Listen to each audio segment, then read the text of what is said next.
Nós estamos numa empreitada,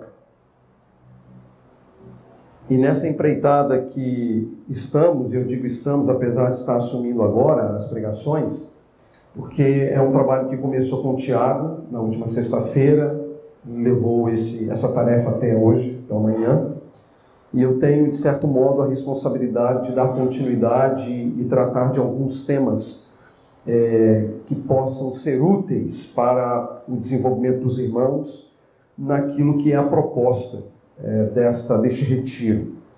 Para essa noite eu quero falar, obviamente, sobre a questão do sofrimento. A minha intenção é passear um pouco sobre a questão do sofrimento e especificamente hoje falar sobre a fé cristã e as culturas do sofrimento, baseado no texto de Lucas, capítulo 9, versos 23 e 24 apenas. Lucas 9, 23 e 24. É um texto conhecido, nós já nos deparamos com ele em algum momento da nossa caminhada cristã, seja pela exposição do texto, seja pela leitura e meditação na palavra, seja pelo estudo da escola bíblica, por exemplo. Lucas 9, 23 e 24 nos diz assim: Jesus dizia a todos: se alguém quiser acompanhar-me, negue-se a si mesmo, tome diariamente a sua cruz e siga-me. Pois quem quiser salvar a sua vida, a perderá. Mas quem perder a sua vida por minha causa, este a salvará. Esta é uma passagem que todos nós, de certo modo, como já afirmei, conhecemos. Sobretudo a parte que diz respeito a negarmos a nós mesmos e tomarmos a cruz para segui-lo. Reparei que, inclusive, hoje pela manhã, uma das canções entoadas falava exatamente sobre a necessidade de negar-se a si mesmo e também tomar a cruz. Essa é uma consciência que todos nós temos. Me parece que todas as vezes que nós tomamos consciência na carreira cristã, na vida cristã, do que significa seguir a Jesus Cristo, textos como este, do negar-se a si mesmo e de tomar a cruz, eles acabam vindo à nossa mente. Esse texto de Lucas, capítulo 9, ele é um texto correlato a um outro texto que a gente encontra no Evangelho de Mateus, no capítulo 16. E tanto em Mateus quanto em Lucas, eles têm em comum o contexto já caminhando para o final do ministério terreno de Jesus Cristo. Apesar de nós estarmos no capítulo 9 e Lucas só terminar no 24, Mateus está no 16 e só terminar no 28, a consciência daqueles últimos momentos de Cristo na terra, pré-crucificação, me parece que encheu a mente dos autores do Novo Testamento, encheu a mente dos evangelistas e eles se dedicaram a falar sobre esse ponto central do ministério de nosso Senhor. E especificamente, a passagem que nós lemos, ela está inserida num contexto mais estreito, que é o contexto em que se está discutindo a identidade de Jesus Cristo. O capítulo 9 de Lucas, por exemplo, começa com Jesus Cristo enviando os 12 para anunciar o evangelho do reino. Jesus concede aos 12 poder e autoridade sobre os demônios e sobre as enfermidades, inclusive para libertá-los do poder demoníaco, mas também livrá-los das enfermidades. E o início do capítulo 9 vai narrar exatamente este ponto. E à medida que eles avançam na pregação do Evangelho, parece que começa a ser revelado a eles, discípulos de Jesus, ou os apóstolos posteriormente, uma consciência coletiva sobre quem era Cristo. E havia uma consciência dentro do cenário de Israel, ali na Palestina, sobre quem era Jesus. As percepções coletivas, elas não eram, eu diria, ajustadas e adequadas. Por que digo isso? Porque nenhuma daquelas visões precisavam quem era Jesus. Havia quem dissesse que ele era talvez um profeta que ressurgiu, ou o próprio João Batista, que havia sido decapitado por Herodes. Alguns atrelavam o ministério de Jesus ao Antigo Testamento. de modo que as ideias e as consciências, inclusive com relação à identidade de Cristo, eram múltiplas.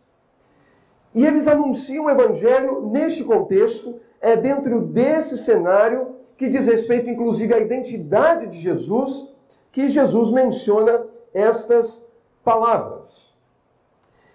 E é muito interessante partirmos deste ponto, porque nós não conseguiremos entender as mensagens deixadas por Jesus, sobretudo nos versos 23 e 24, se nós ignorarmos que o contexto mais amplo é o da identidade de Jesus. O que eu quero dizer? Se nós não tivermos uma clareza sobre quem é Jesus, a gente também não tem uma clareza do que significa negar-se a si mesmo e tomar a cruz diariamente. Somente uma clara percepção da identidade de Cristo nos conduzirá a ter uma clara percepção das exigências que nós encontramos aqui nesta passagem. De imediato a gente constata algumas coisas. Você pode constatar pelo texto que, embora o tempo tenha se passado, os discípulos tenham retornado, Jesus agora retoma o ponto da pergunta lá do início do capítulo 9. E a pergunta dizia respeito ao que as multidões diziam que ele era. Só que agora Jesus não quer saber mais qual era a visão das multidões, mas a visão que eles, os 12, tinham. E aí eu pressuponho que sempre falar da visão que alguém tem sobre alguma coisa a partir do outro é muito mais fácil do que quando alguém nos enquadra e exige de nós a exposição daquilo que nós pensamos sobre a mesma coisa que o outro já se posicionou. Me parece que para nós é sempre mais difícil falar o que pensamos acerca de algo do que mencionarmos o que alguém disse sobre este algo. Porque, de certo modo, quando nós falamos sobre algo e pressupomos algo que carregamos, é sempre muito mais difícil. Porque nós vamos impregnar ali na resposta elementos da nossa própria identidade. E é basicamente isso que acontece. Quando os discípulos foram indagados sobre quem era Jesus na perspectiva das multidões, eles não hesitaram. Eles tinham vários testemunhos. Eles poderiam anunciar vários testemunhos. Mas agora, quando a pergunta é dirigida aos 12, apenas Pedro responde. E a resposta de Pedro, ela é vital. Porque me parece que Pedro tem alguma consciência sobre a identidade de Cristo.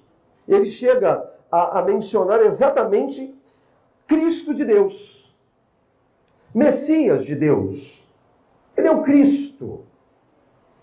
Ele é o Cristo. Eu não posso dizer que a consciência de Pedro quanto ao que isto significava fosse plena e completa, mas, por certo, é uma consciência muito mais ampla quando comparada às respostas dadas pelas multidões, que não olhavam para Jesus como um Cristo. Olhavam como Elias, como um dos profetas ou dos outros profetas, alguém importante, ou mesmo João Batista. Mas Pedro não tem dúvidas. Ele é o Cristo de Deus, ele é o Messias de Deus. E nesse momento, à medida que Pedro responde a esta indagação, nós somos advertidos que Jesus passa então a se dirigir a todos. E todos aqui, pelo contexto, não significa necessariamente apenas os 12, mas as multidões que estavam seguindo a ele e que acabaram de receber o benefício da multiplicação dos pães e dos peixes, que também se encontra no capítulo 9 de Lucas. Essa passagem, ela nos apresenta tanto as condições para o discipulado, bem como também as reais motivações para o discipulado.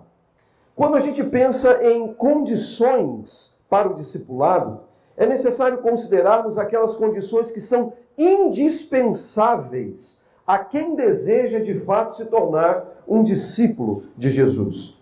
E quando pensamos nas motivações, pensamos em questões que dizem respeito à vida, mas também dizem respeito à morte. Basicamente, os versos 23 e 24 respondem a estas demandas. Enquanto o verso 23 nos são apresentadas as condições indispensáveis para que alguém seja discípulo, o verso 24 nos apresenta as reais motivações. E o que nós temos aqui? Eu quero que você olhe para o texto. Nós temos primeiro a condição estabelecida por Jesus. Ele diz, na versão que tenho em mãos, a NVI, se alguém quiser acompanhar-me. Outra versão poderia dizer, se alguém quiser seguir-me. Se alguém quiser vir após mim. A consciência aqui é, sem dúvida, uma consciência com relação a seguir a Jesus, e isso está vinculado ao discipulado. O discipulado não era, dentro do contexto do Novo Testamento, uma coisa restrita a Jesus Cristo. Era muito comum o surgimento de mestres dentro do cenário de Israel, mestres que convidavam pessoas para aderirem aos seus ensinos e a viverem sob os parâmetros desses ensinos. Jesus, num primeiro instante, num primeiro momento, ele é um destes mestres. E aqui eu digo que ele é um desses mestres na perspectiva dos seus contemporâneos, porque para nós ele é o mestre. Ele é o Senhor absoluto. Ele é o Cristo de Deus, numa consciência talvez muito mais ampla do que aquela que Pedro teve a oportunidade de ter no momento de sua resposta. Mas para os seus contemporâneos ele era apenas mais um mestre. E ele era um mestre que estava convidando pessoas a segui-lo. Por certo, aqueles que estavam sendo convidados a segui-lo tinham algumas percepções sobre a lei, sobre a verdade revelada por Deus e as exigências de Deus. Mas parece-me que agora este mestre ele toma um caminho completamente distinto daquele caminho que era natural aos demais mestres. Porque Cristo ele vai tocar em dois aspectos vitais dentro desse cenário do discipulado. Ele começa dizendo, negue-se a si mesmo. Aqui nós temos dois elementos extremamente importantes. O primeiro diz respeito à mortificação do eu, a recusa aos direitos pessoais. A ideia da negação ou da autonegação, sobretudo dentro do contexto judaico, era de fato abrir mão de tudo aquilo que você poderia reivindicar como direito seu. É abrir mão daquilo que você julgava ser necessário, inclusive para a sua vida. Era abrir mão, inclusive, do direito à própria vida. Esse é um primeiro ponto. Um segundo ponto, ainda dentro do negar-se a si mesmo, está o impeditivo à concorrência. Porque ao utilizar esse pronome reflexivo a si mesmo, o que nós temos não é outra coisa como sendo Cristo estabelecendo um padrão em que não deve haver concorrências. E essas concorrências, elas não podem surgir nem mesmo a partir dos nossos pressupostos. E por que digo isso? Porque antes de dizer a si mesmo, ele disse, negue-se. É abrir mão de si mesmo, abrir mão dos seus direitos, abrir mão daquilo que você poderia reivindicar. O chamado ao discipulado, portanto, é um chamado a abrir mão de direitos. Paulo, o apóstolo, entendeu isso muito bem. Quando ele disse, vivo não mais eu, mas Cristo vive em mim. Essa é uma consciência que dominava e que perpassava a mentalidade dos nossos irmãos do cristianismo primitivo. Não há espaços para concorrência. Deve haver recusa dos direitos. Mas o texto segue dizendo, tome diariamente a sua cruz. Aqui nós temos um elemento proativo. Erguer a cruz. Tomar a cruz. Para segui-lo. Não ocasionalmente. Não quando as coisas apertarem. Não quando necessitarmos de buscar a Deus com arrependimento. Mas diariamente. Diariamente tomando o instrumento da própria morte. A cruz. Observe que a cruz, dentro do cenário do cristianismo primitivo, era um instrumento de morte. Era comum, dentro daquele cenário, você passear pelas estradas da Palestina, da Judéia, e você encontrar inúmeras cruzes nas beiras das estradas, algumas das quais ainda com corpos, que eram mantidos ali como uma espécie de aviso para que não houvesse insurreição contra o Império Romano. O episódio da cruz de Nosso Senhor Jesus Cristo, ele ganha um aspecto chamativo pelo local em que ocorre a crucificação. Mas era muito comum você encontrar cruzes nas beiras das estradas que ligavam regiões, cidades dentro do Império Romano. Então, quando Jesus menciona a necessidade de tomar diariamente a cruz, ele não estava falando de outra coisa senão de tomar um instrumento da própria morte. E de saber que seguir a Cristo poderia desembocar na própria morte. E me parece que essa realidade está muito presente na mente de Cristo e passa a estar presente na mente dos discípulos. Porque o verso seguinte vai dizer exatamente que aquele, como diz a passagem, né? A quem quiser salvar a sua vida, perderá. Mas quem perder a sua vida por causa de Cristo, a salvará. Parece que o verso 24 lança alguma luz sobre essa realidade de tomar o instrumento da própria morte. E aqui vem um ponto importante, porque o tomar a cruz, portanto, nada tem a ver com aquelas consciências que nós temos de sofrimento, que muitas vezes nós carregamos, né?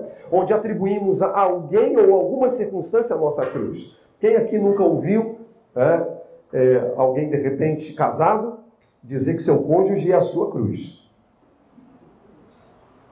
Ou talvez quem aqui nunca ouviu um universitário, um estudante dizer que uma determinada matéria ou um determinado professor é a sua cruz?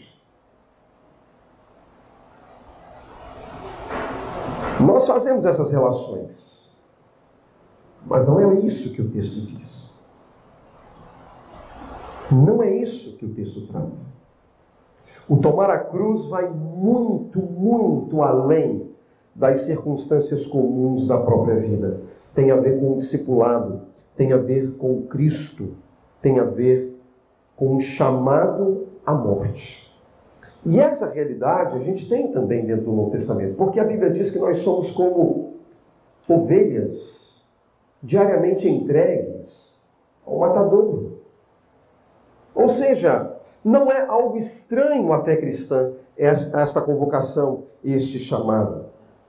E aí lidamos com um paradoxo logo após, porque à medida que alguém nega-se a si mesmo e toma diariamente a cruz, então ele está apto a seguir. E aqui tem um ponto importante. Alguém só está apto a seguir a Jesus após negar-se a si mesmo e tomar a cruz. A ideia, a construção do texto dá-nos a ideia de que então alguém está habilitado a seguir a Cristo. Não como se fosse-nos possível começar a seguir a Jesus e à medida que o tempo passar, nós vamos reajustando a questão da negação, da autonegação e de tomar a cruz. Não, não era essa a consciência, não era este o ensino. Primeiro negar-se a si mesmo, então tomar a cruz e então seguir a Jesus. Essa é a ordem e ela é cronológica. Eu não tenho como alterar, eu não tenho como alterar as circunstâncias, mudar cronologicamente. Eu não tenho como reajustar as coisas. Primeiro temos que nos negar a nós mesmos, e então tomar a cruz, e então estamos aptos para seguir. Até porque, meus irmãos, se você não negar a si mesmo, em algum momento você vai negar a Jesus. Porque em algum momento a sua existência, o seu eu, o seu ego, falará muito mais alto do que Cristo e os seus valores e os seus princípios. Negar a si mesmo é, na verdade, um impeditivo para se negar a Cristo. Lembrem-se da história de Pedro, das 3 ocasiões. Não é verdade que Pedro está tentando livrar a sua pele? Ele está tentando livrar a sua alma. Mas não a sua alma em relação a Deus, mas aos perigos a que ele estava exposto por causa da prisão de Cristo. Então ele nega. Ele nega Cristo Porque ele não se nega. E esse risco todos nós corremos. Nós corremos o risco de negarmos a Cristo. Mais cedo ou mais tarde, a gente acaba fazendo isso. Seguir a Cristo exige autonegação e tomar a cruz. Mas essa passagem também, ela nos conduz a uma clara percepção ou pressupõe uma cultura de sofrimento que contrasta com outras culturas de sofrimento. O chamado para seguir a Cristo não é um chamado para a vida simples, não é um chamado para a vida fácil. É um chamado à morte. Mas eu preciso dizer que nós, ocidentais, ignoramos as implicações desse chamado a partir das perspectivas orientais, né? Ou pelo menos a partir das perspectivas do povo em que Jesus Cristo realizou o seu ministério. A morte para nós, ela normalmente é tratada no contexto da negação, enquanto que para eles não. Não à toa que muitos de nós temos sérias dificuldades para lidar com a morte.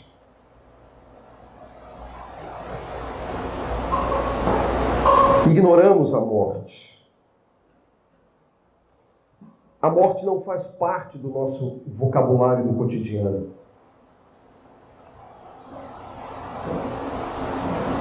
E talvez isso se dê exatamente pelas perdas históricas que nós temos em relação ao que Cristo ensinou, contrastado ao que nós pensamos ser o cristianismo. O chamado à fé, o chamado ao discipulado é um chamado ao sofrimento. E esse sofrimento, ele diz respeito a inúmeras coisas. Há sofrimentos de todas as formas. Há sofrimentos que são comuns a todos os homens, independente da fé. Gosto da passagem que encerra o Sermão da Montanha, porque quando o texto termina, ele informa que, quando o sermão está terminando, ele informa que as mesmas dificuldades que sobrevieram à casa edificada sobre a rocha, também vieram sobre a casa edificada sobre a areia. As mesmas. Você pode fazer uma comparação. Uma cai, outra se mantém de pé. Mas são as mesmas dificuldades, os mesmos problemas. E assim é também em nossa vida. Há circunstâncias em que os nossos sofrimentos não são em nada diferentes dos sofrimentos daqueles que não estão em Cristo. Há pessoas que adoecem dentro do contexto da igreja com enfermidades parecidas, semelhantes daquelas pessoas que não estão dentro do contexto da igreja. Há discípulos de Jesus Cristo que sofrem intempéries e dificuldades que aqueles que não estão em Cristo também sofrem. São as circunstâncias da vida, dizem respeito à nossa própria natureza. Há outro tipo de sofrimento que diz respeito à própria consequência do pecado, à prática do pecado. E eu devo admitir que também, dentro e fora da igreja, há quem sofra por consequências do pecado. Embora devamos considerar que o padrão da disciplina divina é um padrão que sobrevém sobre aqueles que são dele, onde ele nos trata como filhos e nos disciplina por causa dos erros, dos pecados e das transgressões. Mas quantos sofrimentos nós enfrentamos por causa do nosso pecado, da nossa iniquidade, da nossa transgressão. Mas há também um tipo de sofrimento que é comum apenas aos fiéis, que buscam viver a fé num mundo que é totalmente hostil ao Evangelho, que se opõe ao Evangelho, e que precisam dar o bom testemunho da fé nesse contexto. Então os sofrimentos, eles são reais, eles são concretos, eles são experimentados por todos nós. Mas nós podemos ter perspectivas equivocadas, porque há muitas perspectivas equivocadas sobre o sofrimento. Na verdade, nós poderíamos dizer que as culturas do sofrimento, quando não fundamentadas na revelação divina, elas são incapazes de responder adequadamente aos dilemas humanos, sobretudo por desconsiderarem a ampla e plena natureza do sofrimento. O que eu quero dizer é que muitos de nós aumentamos o nosso sofrimento porque a nossa percepção e perspectiva do sofrimento não é bíblica. E quando nós temos uma perspectiva inadequada, inclusive do sofrimento, isso amplifica o nosso sofrimento. Isso aumenta o nosso sofrimento. Porque uma vez que essas culturas de sofrimento não conseguem responder às reais perguntas que nós temos, alguns nós permanecem. E esses nós são suficientes para não nos livrar daquilo que nós precisamos, de certo modo, ser libertos.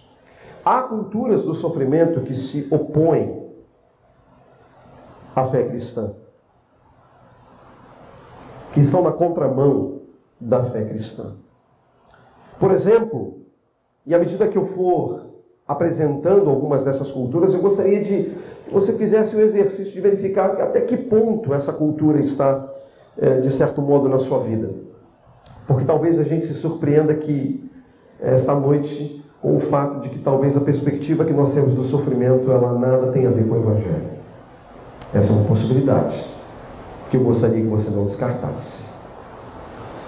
Uma primeira visão, ou uma primeira cultura de sofrimento que nós temos, é aquela cultura moralista, onde inevitavelmente nós vinculamos o sofrimento à quebra de algum mandamento ou à quebra da lei do Senhor, ou de uma lei natural.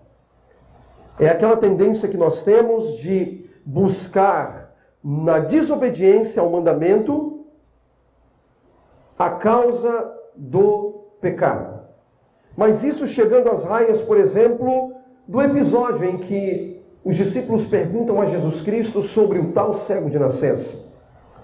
João capítulo 9. Observem o pressuposto dos discípulos. Quem pecou? Foi este? Ou seus pais, para que nascesse assim? Qual é a teologia que está por detrás desta pergunta feita pelos discípulos? Será que essa era uma teologia específica dos discípulos? Não. Posso lhes dizer que era uma teologia dos judeus. Os judeus normalmente vinculavam todas as dificuldades, lutas e sofrimentos da vida a pecados.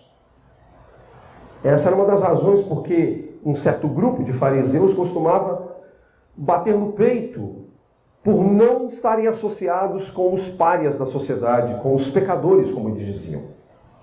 Havia uma consciência de que se alguém tem na sua família alguma pessoa que nasceu com algum problema, que nasceu com alguma dificuldade, que nasceu com algum distúrbio, isso é fruto do pecado. Essa é a visão moralista. É a visão moralista, ou seja, o pecado, a prática má, vai desencadear uma punição. Mas, meus irmãos, isso não é evangelho. Essa é a visão daqueles que acreditam em karma. Mas é doloroso termos que admitir que não são poucos os evangélicos que pensam exatamente assim.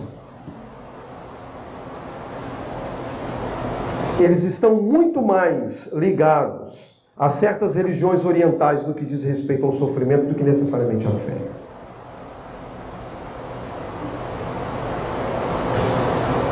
Mas Paulo, não é possível alguém sofrer por causa do pecado? Sim, é. Eu disse há instantes atrás. Mas esse não é o padrão, ou o critério, ou a moldura que você utilizará para julgar todas as situações. Aliás, não estamos nem em condições de julgar adequadamente. Fato é que não se pode atribuir ao pecado o fato de alguém ter nascido em nossa família com algum distúrbio. E o próprio Cristo deixa isso claro em João 9, quando ele diz que, olha, ele nasceu assim para que nele seja manifesta a glória de Deus. Observe o que Cristo diz. Alguém nasce cego para a glória de Deus. Uma segunda ideia, uma segunda cultura de sofrimento é a cultura da transitoriedade. É preciso evitar tudo que é transitório. Se nós evitarmos tudo aquilo que é transitório, tudo aquilo que diz respeito a essa vida, e não nos preocuparmos com as coisas dessa vida, nós vamos evitar o sofrimento. Nós não vamos sofrer. Nós não podemos nos apegar a absolutamente nada. A absolutamente nada. Tudo é transitório. E tudo que é transitório precisa ser abandonado. E se você sofre porque você valoriza o que é transitório. Essa perspectiva é budista. Então eles não se apegam a absolutamente nada, crendo que isso impedirá o sofrimento. Mas é interessante que nessa perspectiva budista eles precisam não apenas em algum pouco tempo resolver essa situação. Muitos, inclusive, morrem não tendo alcançado o completo rompimento com aquilo que é transitório e aguardando uma compensação futura em relação àquilo que eles não alcançaram. Há muitas pessoas que acham que se nós nos apegarmos às coisas desta vida, nós vamos impedir o sofrimento. Eu não posso negar que muitos de nós realmente sofremos porque valorizamos aquilo que não deveríamos valorizar. Nós temos uma história simples de Marta e Maria. Não é verdade? Você imagina, irmã, está na sua casa com seus dois irmãos, uma irmã e um irmão. De repente chegam 13 homens na sua casa para passar a noite. Não tinha WhatsApp, não tinha Messenger para avisar, estamos chegando aí. Simplesmente batem a porta e dizem assim, nós vamos passar a noite. Que correria, né? Imagina, você está na sua casa e chegam 13 homens para passar a noite. Doloroso, né? Marta está preocupada. É justa a preocupação dela? Bom, eu acredito que sim. Entretanto, nós sabemos pelo desdobramento da conversa que enquanto Marta estava preocupada com a transitoriedade, Maria, está preocupada com a eternidade. E aí você imagina, você na cozinha trabalhando e a sua irmã sentada na sala, conversando. Deve ter subido um ódio, não é verdade? Eu acredito que quando Marta vai conversar com Jesus, porque veja que ela não vai chamar a atenção de Maria, não. Ela vai a Jesus. Não se te dá que me deixe servir sozinha.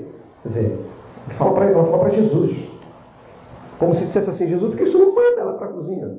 Tipo assim, o senhor chegou, não avisou que o senhor tem mais 12, eu preciso dar comida, eu preciso dar pelo menos condições para vocês lavarem os pés para passar a noite, e ela está aqui batendo papo e o senhor não toma providência para ela ir para a cozinha para me ajudar. Existe sofrimento por transitoriedade. Mas não que nós vamos nos abster desta vida e das bênçãos dessa vida. Uma terceira cultura é a cultura de que não cabe qualquer reclamação diante do sofrimento. Hoje pela manhã eu tive a oportunidade de pontuar muito rapidinho isso com vocês. A sensação que a gente tem, e eu tenho como um cristão, assim como vocês, é que a gente não pode reclamar, não é verdade? É que a gente não pode reclamar. Mas, irmãos, em lugar algum a Bíblia diz que a gente não pode reclamar, a gente não pode murmurar. E há uma distância muito grande entre reclamar e murmurar. Observem Jó. Outra história. Jó, ele reclama do seu sofrimento. E não foi pouco. O texto sagrado diz que ele maldiz o dia que ele nasceu. E é interessante que o autor, imediatamente após a declaração da maldição do seu dia de nascimento, ele diz assim, olha, em tudo isso Jó não pecou contra Deus. Se você pegar os salmos, os salmistas lamentam. Os salmistas se entristecem, porque eles são humanos. Mas há também no meio de nós essa visão fatalista, de que nós não temos que questionar, talvez reclamar, o que não significa imputar culpa a Deus, o que não significa atribuir responsabilidade a Deus, pecando contra Deus. Mas nós somos humanos. Nós somos humanos. E muitas vezes o nosso sofrimento aumenta exatamente porque nós nos privamos de gritar. Nos privamos de chorar. Como se nos fosse incomum poder gritar e chorar, e como se isso fosse falta de fé, porque é assim que normalmente as pessoas olham para nós. Nós somos estigmatizados como pessoas sem fé se nós choramos, se nós reclamamos. Mas olhem os salmistas, eles reclamam, mas eles não maldizem a Deus. Eles reclamam, mas eles não imputam culpa a Deus. E em todas as coisas eles sempre concluem: a minha esperança está em Ti, o Senhor é o meu refúgio, o Senhor é a minha fortaleza, o Senhor é a minha torre forte. Ele lamenta as circunstâncias da vida, mas em momento algum ele atribui culpa a Deus. E essa perspectiva fatalista é a perspectiva dos muçulmanos. Eles dizem que as circunstâncias da vida são tais que não cabe nenhum tipo de reclamação. Ou seja, é a privação da humanidade. É a privação da dor e do sentimento como algo que nos é tão importante, tão pedagógico. Porque, meus irmãos, o sofrimento é pedagógico. O sofrimento é didático. O sofrimento nos ensina. E é para lá que muitas vezes Deus nos leva para ser glorificado em nós. Há mais uma. A cultura das tensões, a luta entre o bem e o mal, yin e yang. O bem e o mal, onde o sofrimento é o resultado dessas tensões, dessa luta entre polos, entre o bem e o mal.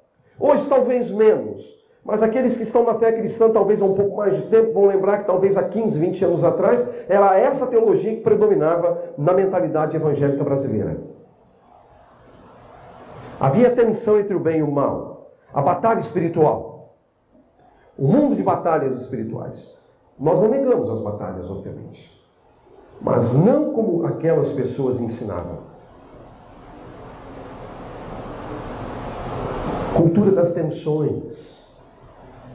Que nós vamos evitar o sofrimento se nós, no campo das batalhas e das tensões, sempre estivermos ali ao lado do bem, ao lado do que é positivo, ao lado da parte branca. Não é assim? Não é assim que é descrito? Porque até nisso há um cometimento de equívocos. É o que nós encontramos. Isso é zoroastrismo. Isso nada tem a ver com a fé. Quem pensa assim são os zoroastras. A luta entre o bem e o mal. Por último, nós temos a cultura naturalista, que é uma cultura que diz basicamente que a vida é destituída de propósitos e o sofrimento é um acidente. Uma perspectiva ateia. Deus está fora desse negócio.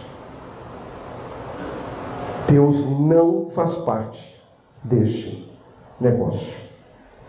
E, meus irmãos, por mais que nós admitamos que seja possível flertar com um ponto ou outro aqui dessas culturas, uma coisa a gente precisa admitir, é que elas não conseguem resolver os nossos impasses sobre o problema do sofrimento. Essas culturas são frágeis. E elas são frágeis porque elas pertencem a um sistema fragmentado de pensamento. O nosso mundo é um mundo de fragmentação.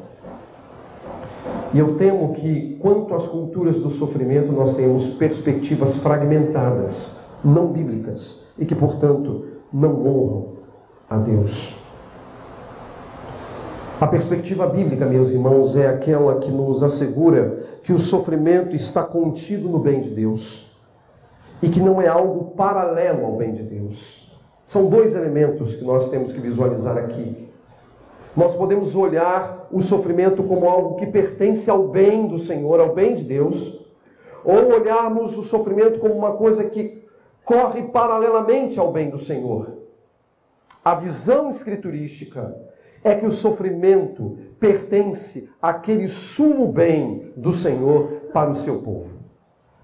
Se nós entendemos isso, fica fácil compreender, por exemplo, que tudo coopera para o bem daqueles que amam a Deus.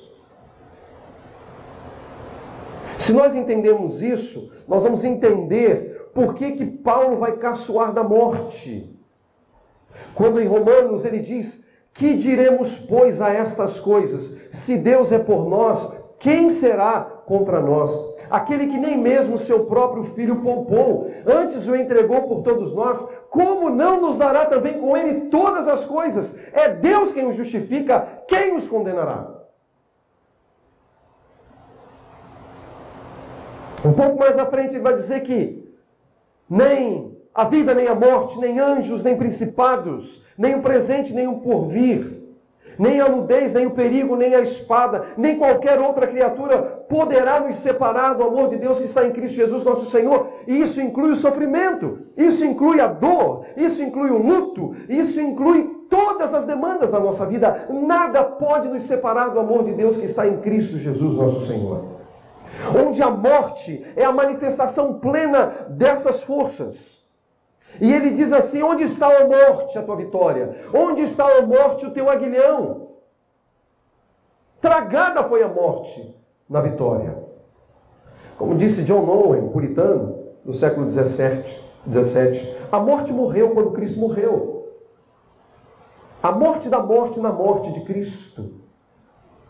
Cristo acabou com a morte. Ele tem as chaves da morte. E a morte precisa ser entendida como a manifestação suprema de todo o sofrimento oriundo da entrada do pecado até a consumação dos séculos.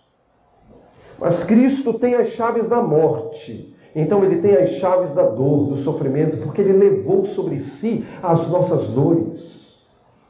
Ele levou sobre si as nossas transgressões. O castigo que nos traz a paz estava sobre ele, e pelas suas pisaduras fomos sarados. Portanto, meus irmãos, o sofrimento em nossa vida não deve ser entendido na perspectiva dessas culturas de sofrimento que nada tem a ver com o Evangelho. O chamado ao Evangelho, como nós vimos, é um chamado ao sofrimento, é um chamado à dor, mas é um tipo de chamado que vale a pena. Por isso Paulo, escrevendo a Timóteo, ele disse: aqueles que querem viver piedosamente em Cristo Jesus padecerão perseguições. É ordinário, portanto. Ser perseguido não é extraordinário. Ser perseguido é ordinário. Faz parte da ordem, do Evangelho, do seguir a Cristo. Portanto, meus irmãos, o sofrimento está contido no bem de Deus e não é algo paralelo ao bem de Deus. Pelo sofrimento, irmãos, Deus age soberanamente para o aperfeiçoamento dos santos. Não importa os níveis de sofrimento, Ele usa o sofrimento para a sua glória. E agora eu quero que você pare para pensar no seu sofrimento. O que é que te angustia? Quais são as suas lutas? Quais são as suas demandas? Irmão, irmã, saiba que Deus pode e irá glorificar o seu nome através do seu sofrimento. Mantenha-se firme e fiel. Mantenha-se firme e fiel. Mantenha-se firme. Não importam as tensões, não importem as lutas, não importem a grandeza da sua dor. Cristo tem as chaves nas mãos. Ele é o Todo-Poderoso. Ele é o Senhor das nossas vidas. Ele nos guia. Ele nos socorre. Ele é, como disse hoje pela manhã Tiago, a pedra que nos acompanha na peregrinação. Ele está conosco. E Ele não pode mentir, porque a mentira não faz parte da sua natureza. Ele disse: eis que eu estou convosco todos os dias. E aí observem, todos os dias eu carrego a cruz, e Cristo está comigo todos os dias, amparando-me, sustentando-me, confortando-me, auxiliando na minha dor. Seguir a Cristo não significa, meus irmãos, que nós vamos ser blindados em relação ao sofrimento. Talvez alguns de nós sejamos levados a um nível considerável de sofrimento, mas Cristo está conosco. Cristo está conosco. Não importa os níveis de sofrimento, Cristo está conosco. Nós precisamos reajustar a nossa visão do sofrimento e saber que a minha dor e a sua dor podem e devem ser utilizadas para a glória do Senhor. Qual é o seu problema? É a ansiedade? Glorifique a Deus. Qual é o seu problema? É burnout? Glorifique a Deus. Qual é o seu problema? É a depressão? Glorifique a Deus. Qual é o seu problema? Você consegue imaginar que esse seu problema nada representa diante da grandeza de Cristo, do poder da cruz? Cristo é sobre tudo e sobre todos. Ele é o Senhor. Ele é o Deus Todo-Poderoso, que está conosco nessa peregrinação, que pelo seu Espírito nos consola, que pelo seu Espírito nos fortalece, que pelo seu Espírito nos faz triunfar para a glória do seu nome. Irmão, reajuste a sua visão sobre o sofrimento. Aproveite o seu sofrimento. Aproveite o seu sofrimento. Aprenda. Glorifique a Deus. Glorifique a Deus.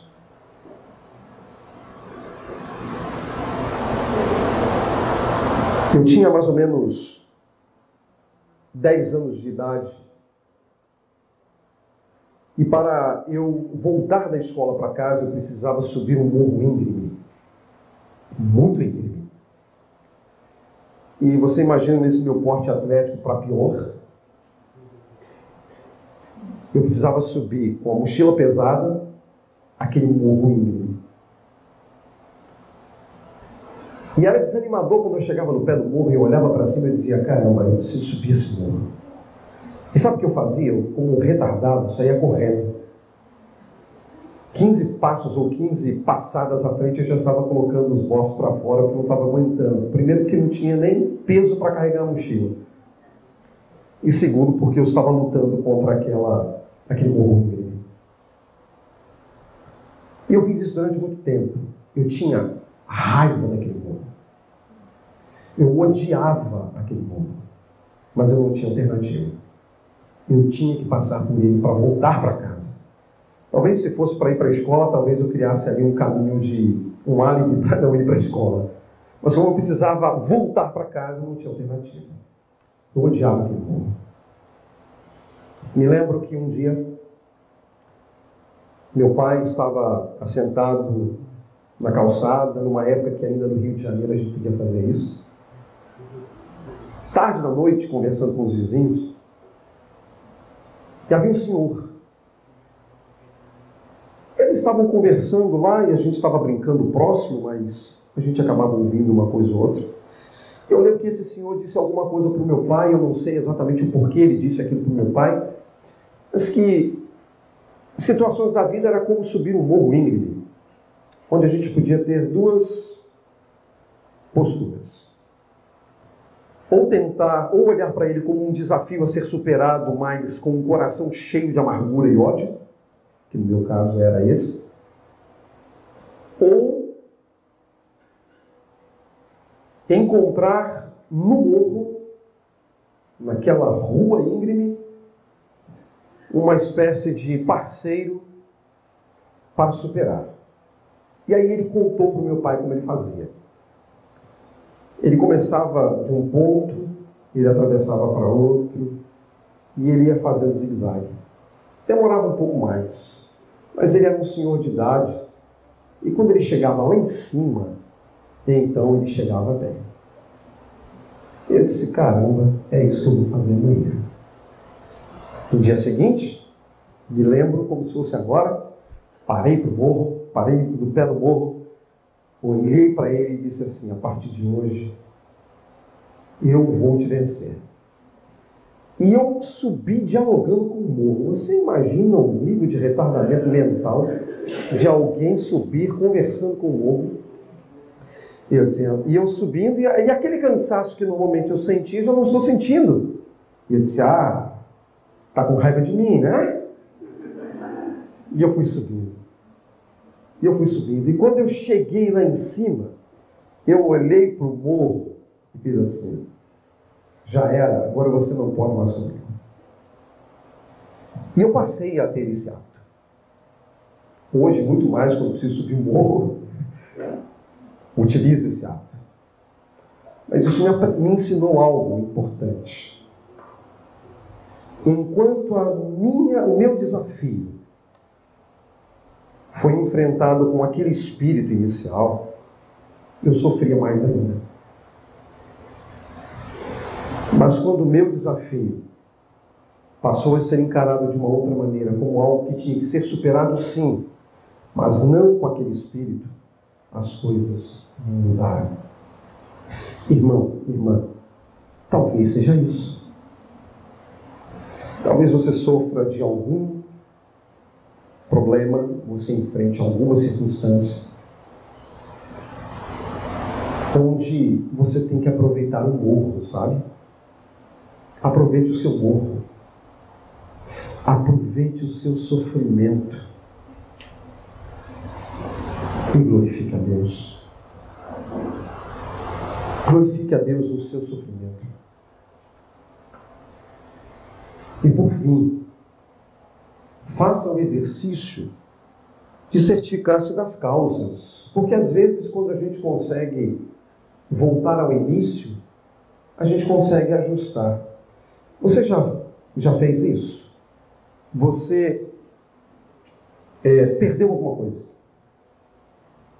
E aí você lembra do último lugar em que você esteve, com certeza, com a coisa, e você volta ao ponto em que você estava e você refaz o caminho.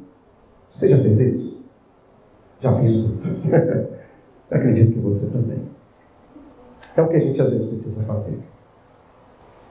Às vezes os problemas e as lutas que você enfrenta e que eu também enfrento, a gente só precisa de uma atitude simples como essa. Volte ao ponto original, onde tudo começou, para a gente tentar descobrir como começou.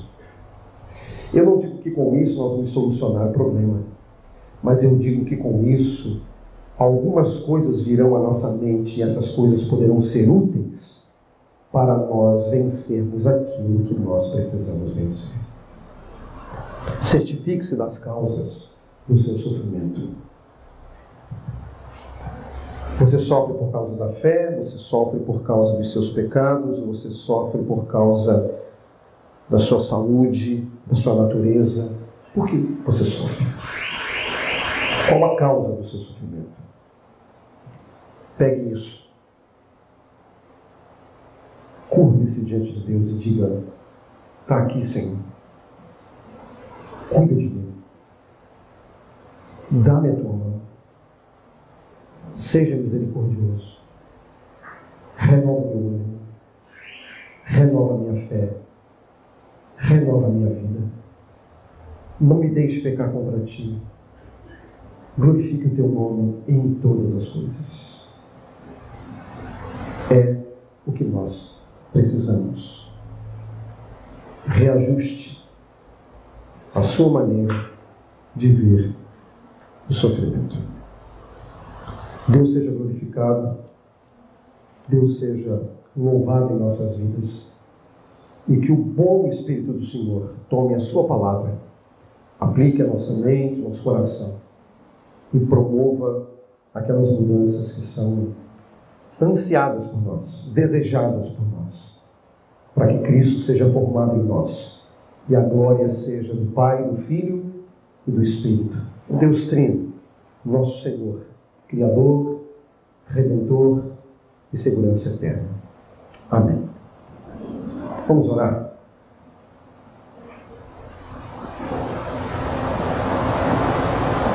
Ó Deus, Tu és o nosso refúgio e a nossa fortaleza. Tu és o socorro bem presente no dia da angústia.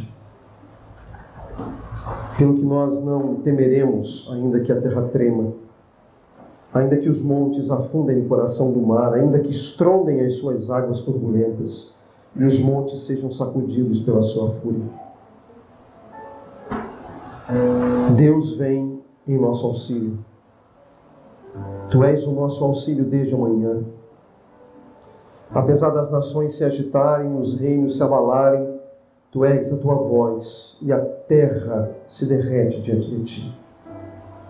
Ó Senhor dos exércitos, ó Deus de Jacó, seja a nossa torre segura. Que as Tuas obras, que os Teus feitos sejam glorificados, ó Deus, na criação.